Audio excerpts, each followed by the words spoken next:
Hello, good afternoon. My name is Mildred Barya, and I bring you Poetrio on this wonderful Sunday. And I am very excited to have three wonderful poets in the house who have new books. And our first poet is going to be Brandon Rushton, and our second poet will be Sandra Lim. And the last reader is going to be Laura Budofsky Wisniewski. So I will begin by introducing Brandon Rushton, and I believe his book actually came out like today, if not yesterday. So it's very newly published, and it won the Tupelo Prize. So it's published by Tupelo Press, and the title is The Air in the Air Behind It. It was selected by Ramke for the 2020 Berkshire Prize. And Brandon's individual poems have received awards from Gulf Coast and Ninth Letter and appear widely in publications like the Southern Review, Denver Quarterly, Pleiades, Bennington Review, and Passage North. His essays appear in Alaska Quarterly Review, Terrain.org, The Critical Anthology, a field guide to the poetry of Theodore Roethke, and have been listed as notable by Best American Essays. Brandon is a visiting professor of writing at Grand Valley State University in Grand Rapids, Michigan. And his website is available on the link that you all have. So feel free after the reading to check him out and see what new works are in the pipeline. Brandon, you're very welcome.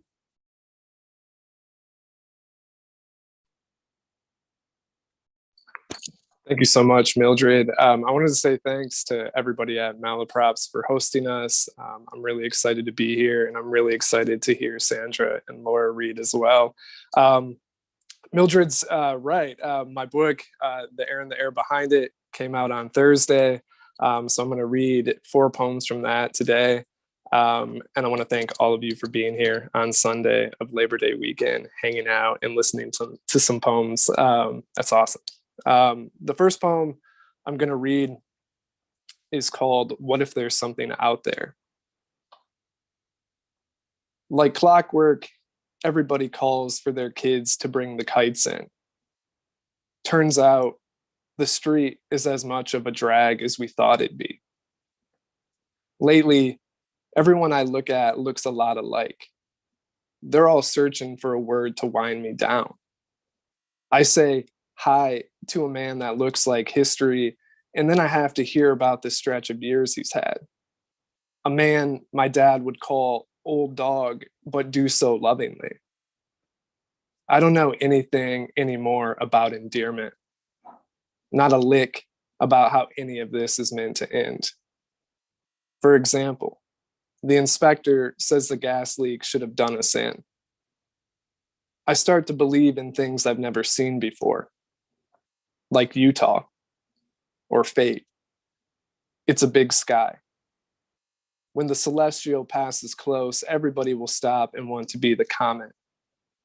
Maybe then the type of mattress finally won't matter. Maybe then not even the vague notion the neighbor holds about our oven lamp. Just because it's internal doesn't mean the light won't leak. All of us in our parkas on the lawn.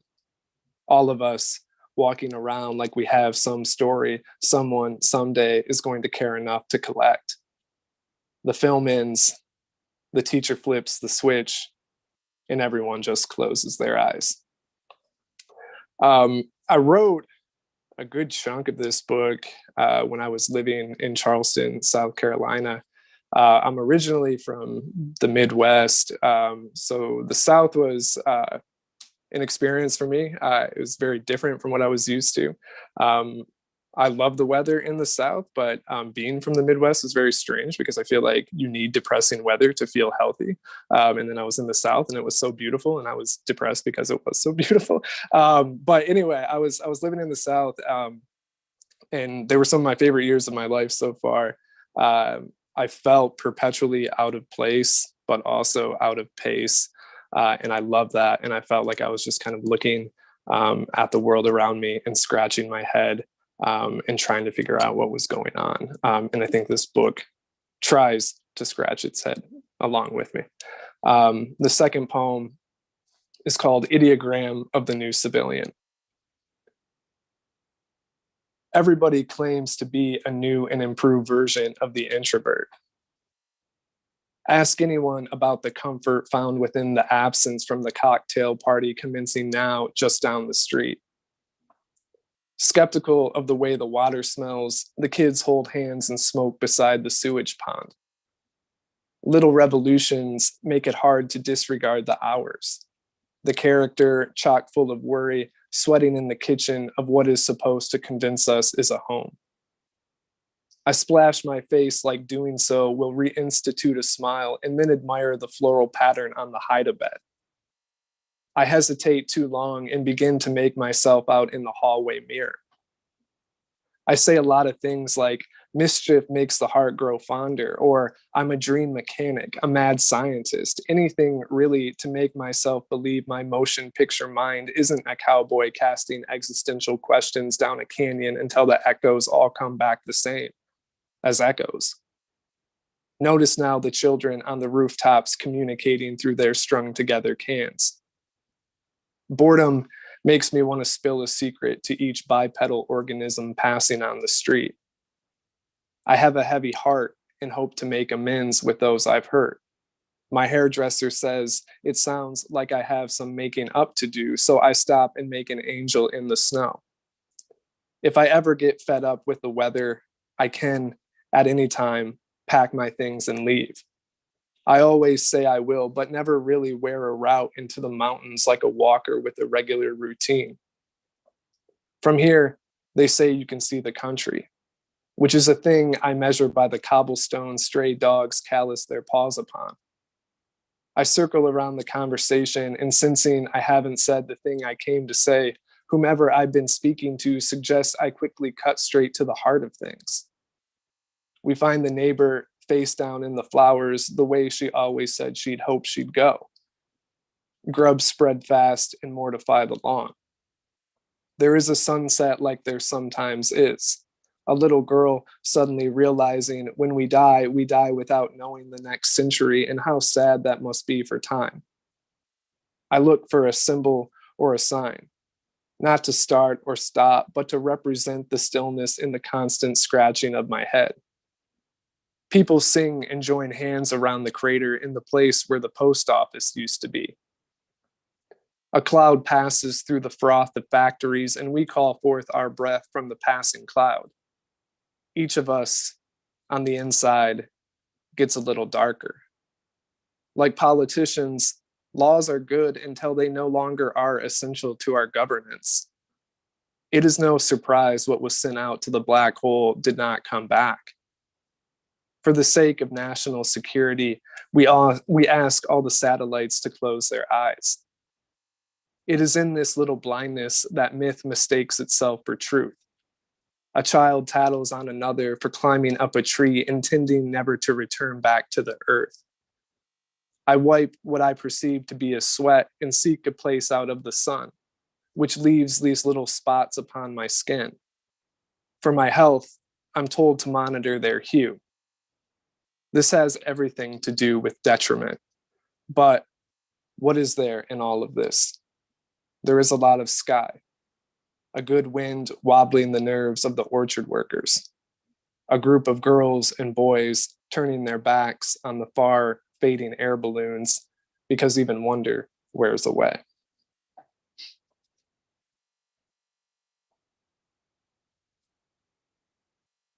This next poem is called Before the Experts Mislabeled the Beyond.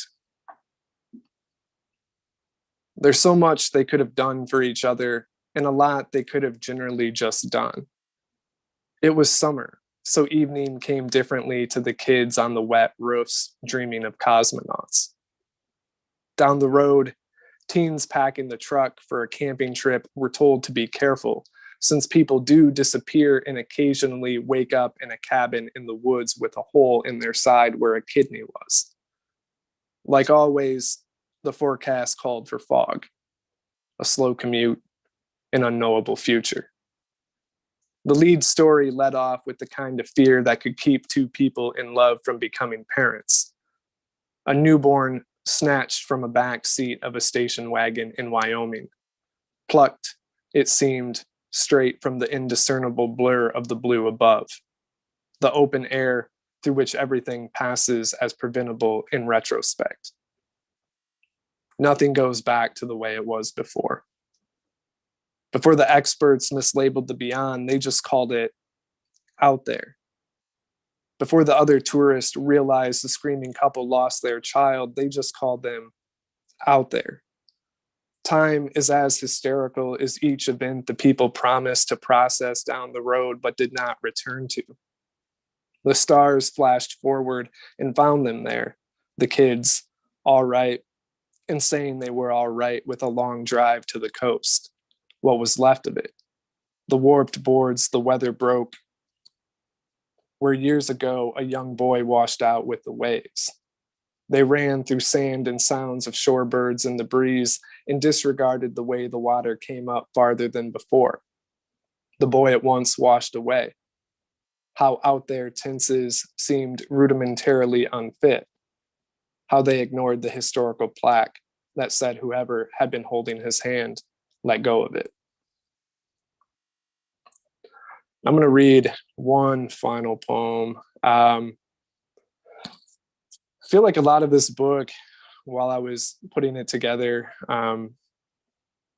felt like when I was writing the poems, that I was kind of hovering like over communities and like thinking about all the little strange kind of chaoses that are apparent so often in what we would think are simple or small towns, and just the interactions and the conflicts and the occurrences that happen there. This poem is called The New Century Springboard. It always has something to do with the debatably corrupt attention we must pay to arithmetic and time. A rheumatologist says reflection is a lesson the clock can't teach us. So she invites her younger patients toward a pond, a puddle, a larger lake to see their stares returned by someone who looks refracted but alike. The light sure looks older than it is. The days are slow and filled with supermarket sales. A rock thrown through a treehouse window wakes the sleeping people in their homes along a residential street. A yapping dog settles down inside the yard a car cuts its engine at the edge of. To question a guilty-looking group of boys who insist they did not spend their morning in the woods. Make what you will of the weather, of the ball game banter of bored folks fantasizing about the billiard table, lonesome and lacking players at the bar. The planning committee commissions an artist intending to increase the desirability of town. Tour buses never come. Neither do the dollars. Therefore, the community they have for so long been deliberating winds up subdivided. Sawmills sell the lumber for fences folks intend to lean on while peeking at the neighbors looking stiff, stretched out there on their lawn chairs eating lunch. Despite the poor excuse for an exercise space, public pools offer plenty for children in their time of play, who dare each other on the diving board above the one they jumped from just before. Through the shade of his sunglasses, a podiatrist suggests they better watch their step, which the children take to mean don't get caught doing the wrong thing very long. How unlikely it is anymore to lead by example, or in that fashion, learn. Jet contrails expand, then pull apart conspiracies about the poisons they contain. Atmosphere looks like atmosphere again. Real estate appears as artificial as the lawn one waters while the kids keep looking up toward the plains. Rubbish is what the rich people call the wreckage left in the wake of all the rockets. They watch for a bit and then feel bad about the broadcast up until it's time for bed. On her way home, a hard worker runs the car through a stop sign, near missing a cyclist. and hitting a hydrant as the broken pipes pump water higher and higher into the night. A young girl puts her finger back inside her pocket, deciding it's better if she doesn't point. Family members joined at a dinner table bless the food, made of chemicals bound to break their bodies down. The adults gather in a den and shake together something stiff to ease the tension in the joints beneath their skin. Upstairs, the kids push their beds in front of a door and say bad words to each other in the dark. Everyone collapses here and there, in the car, in the chair, or on the couch without asking what they've done or if they did enough today to deserve it. Thank you so much. And now I will have the honor of inviting our last poet, and also for our listeners out there, if you have a question at the end of the reading, feel free to pass it along. So our final reader is going to be Laura Budofsky Wisniewski, and her new book is Sanctuary, Vermont, which came out of Horizon Books. It was recently awarded the New England Poetry Club's Sheila Margaret Morton Book Prize. Laura Budofsky is the author of the chapbook How to Prepare Bear, and her work has appeared or is forthcoming in Narrative, the Missouri Review, Image, Hunger, Mountain Review, American Journal of Poetry, Pilgrimage, The Examined Life, and others. She's runner-up in the 2021 Missouri Review, the Miller Audio Prize, and winner of the 2020 Horizon Poetry Prize. She's also the winner of Ruminate Magazine's 2020 Janet B. Maccabee's Poetry Prize and the 2019 Poetry International Prize. She lives in a small town in Vermont. Laura, you're welcome. Thank you. Thank you so much, Mildred, and thank you to Malaprops. I'm delighted to be reading with Sandra and Brandon. Those are beautiful readings. So all the poems in Sanctuary, Vermont are set in an imaginary town in Vermont, and the poems are in the voices of many different speakers, all of whom are fictional. And there are two parts, then and now. So first, a few poems from then. Our Year Without Summer, 1816. In 1816, it was sometimes referred to as the Year Without Summer because there was a big volcanic eruption in Indonesia, which emitted so much ash that it created temporary climate change. And so all over the world, in many parts of the world, in fact. And so here is Our Year Without Summer, 1816. Every month there was a frost. Frozen birds fell rigid from the sky. Shorn sheep perished where they stood. The corn crop failed, as did the grain. Even Mrs. Moore, who heretofore had put on airs, bowed her head in thanks for hedgehog stew and nettles. In June, when Prudence Lexter froze while fetching wood, I took her 7 children in, poor spindly dears. They died, all but the oldest girl, when the sickness came. It struck us like a drunkard's blow. Boys took up spades to help George Franklin dig the graves, but the stunned ground would not break. That smooth-skinned pastor up from Boston blamed it on our sins and our youngsters stealing kisses in the birches down by Black Plum Lake. A God who wields his anger cold, I do not hold to that. I say we are a frail and faltering flock, cast out into this wilderness of rocks and wind. The touch of skin to skin is all we've got. I'd rather praise the blood than curse the heart.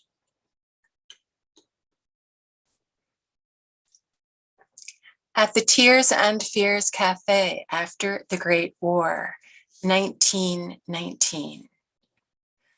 You want burnt bread with an iron crust, a carp's strafed head on a broken plate, dove's gut, angry meat bled dry, whiskey that cuts across your tongue to the dead part.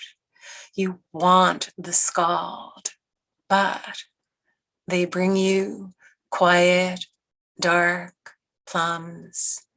They bring sweet, cool cream. They know why you've come. They know what you've seen. They can read it on your wrists. They'll take you like this, empty.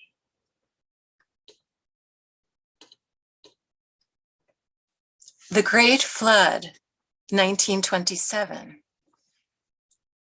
Here at the bend, Pond Brook has overrun its banks. A man in a thin black tie and high black boots slogs from shack to shack, warning us to seek high ground. And you, with your fine wife, your clean sons, your house of high calm from which you can look down from Buckthorn Hill, you see us, the swamp of our town, the roads tracked out like tears to the farmlands, some by now deep underwater, livestock bawling, drowning in rain, rain that kills the air, leaving only itself, more and more of itself. I can smell your skin on the good quilt, feel your baby swim hard in me, as if there were a river that led all the way to the sea. So when I was doing research for this book, I found out that the last poor farm in Vermont didn't close until 1968. This is Mark on a Tree, 1936. My mother's white sleeves flapped like doves' wings in wind. My father lifted me and I flew. In summer, wild raspberries, thick cream, crayfish in the dappled stream. But a wild hail felled the field. As we could not pay our debt, they bid my father out to Franklin Whitcomb's farm. My mother warned away to Jericho, I to the poor farm. Hard girls stole my bread there. All night a woman screamed, Jesus, help me, help me. The yellow apples cling, though the leaves have dropped. The naked branches gnarl and bow down. On this tree, I scratch my mark before I'm gone. My name is Ellen White. My mother brushed my hair and let me stroke the hen and hold the smooth eggs. The overseer says, I am nothing. But once my mother danced, and I danced with her.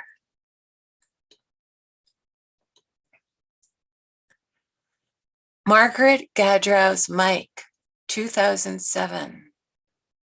Killed last March, Afghanistan. That boy could fix anything. We heard she walked to the barn in her nightgown, let the chickens out, and lit it. Now I'll read just a few poems from the Now section. This poem is called Ice. My brother says it's bad, snow, ice, stay in Mexico, but I come anyway. Gadrow's dairy farm, At least the double wide is warm. An old guy going home mumbles, "Enough is enough," and gives me his boots with rubber stars on the soles for the ice. Ice polishes the path to the barn. Ice grows a skin on the pond. Ice hangs from the roof like wolf teeth, hard and glistening. 14-hour days, 2 milkings. Every Saturday I drive with the guys to town, and every time my brother says, "Stupid, don't go." Agents could be anywhere, in the grocery, the hardware store. Maybe he's right, maybe he's wrong, but I go. I'm a man, not an animal to be tethered, to be milked.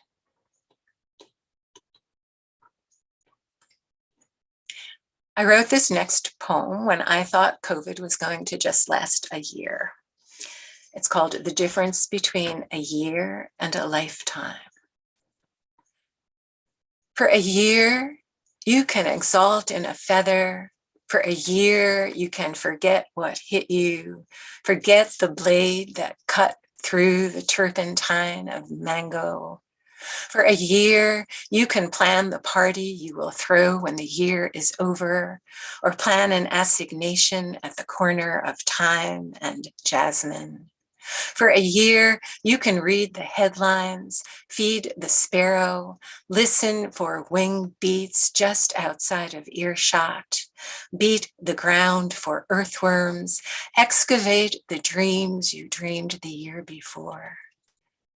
For a year, you can be lonely as pajamas in the daytime, lonely as the doorknob, lonely as the threshold, lonely as the light shaft on the polished wooden floor. You can do it for a year. A year is just a door you are slowly walking through, but a lifetime is this window, its eye, that sky, this wind.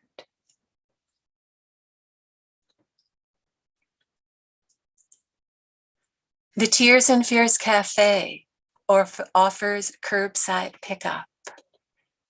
Dear loyal patrons, remember our sign's neon halo, our ancient tables with their fork-etched names, Ramona's voice putting the whole town in its place, and the way our hard days turned to din, then song.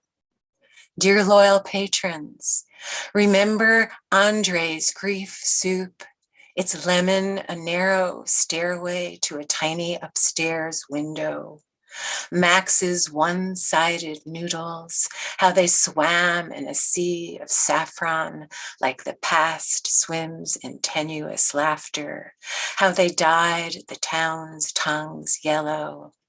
And Ramona's cake of Sundays, shy as a dove in springtime, restless at the first bite, but then fluttering its wings.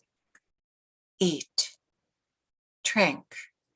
Tonight, let the clink of the town's spoons sound in the unsure air. I'm going to end with this poem. I do have one poem in the book that's set in the future, and this is it.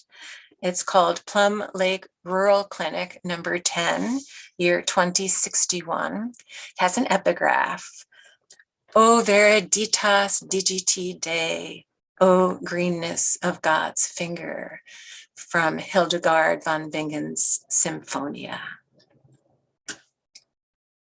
Still half asleep, 3 young physicians follow Sister Jessica.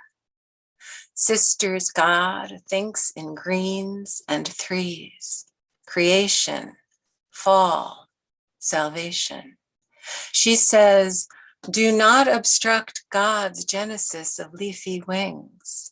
She says, passing between palettes, in all creatures there is Viriditas, in all dirt Viriditas, in all souls, those green-tongued bells, there is Viriditas. Surely, the tender shoots that crack the sodden walls, the pale pink skin that closes the wound's eyes, noon's breakthrough rays testify to it. Sister, like a blade of grass in wind, tends the sick, bending over them, then straightening to listen to God's strain.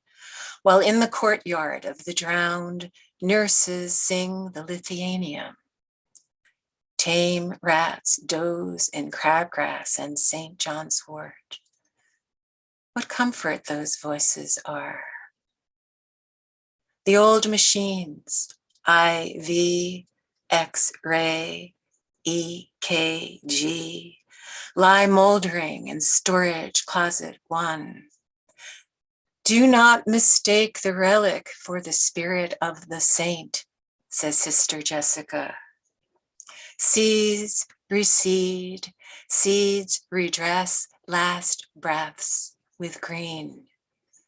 Do not obstruct God's urge to lick clean the afterbirth. Thank you.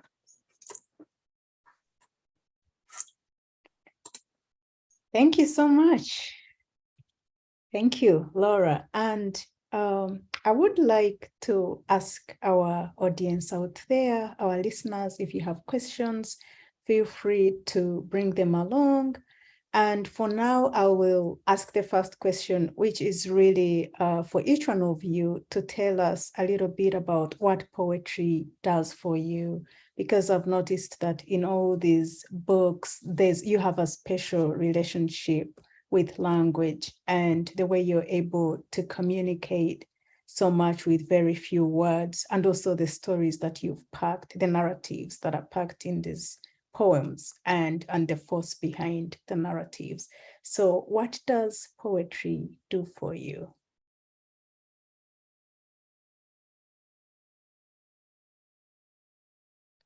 Anybody could begin.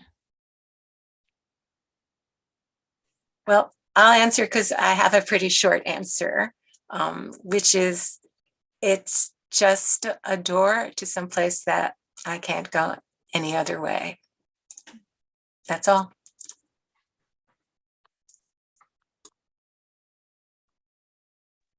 I love that, Laura. That's very beautiful. I think for me, poetry, it's not unrelated to what it means for you, I think, but it's often a way for me to kind of figure out or express a way in and out of the kind of the crisis of living, which I mean, the positive and negatives of that. So crisis in all its ways. And I feel like language, especially poems, making poems, it's just a bridge to other people. So I feel very at home in it. But I love how your explanation preserves like the mysterious and magical part of poetry.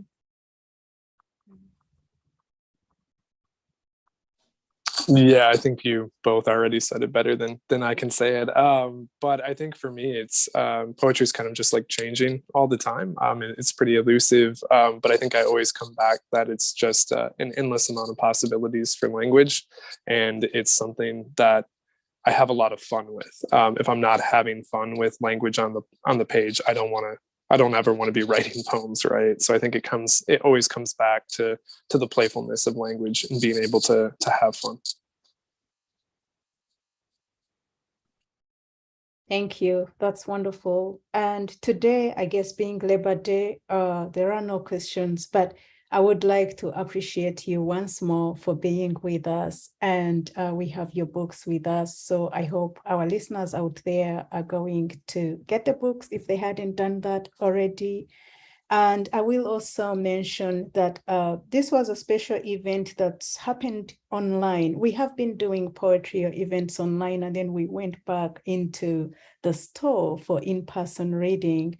But September happened to work better online. So in October, we will return to the store, and our October and November shall be in person. So just remember that we are switching back to in person on 2nd of October, and enjoy the holiday weekend. And thank you so much for being with us today. I've enjoyed having this show and listening to the poets, and have a wonderful evening. Thank you so much. Thank you.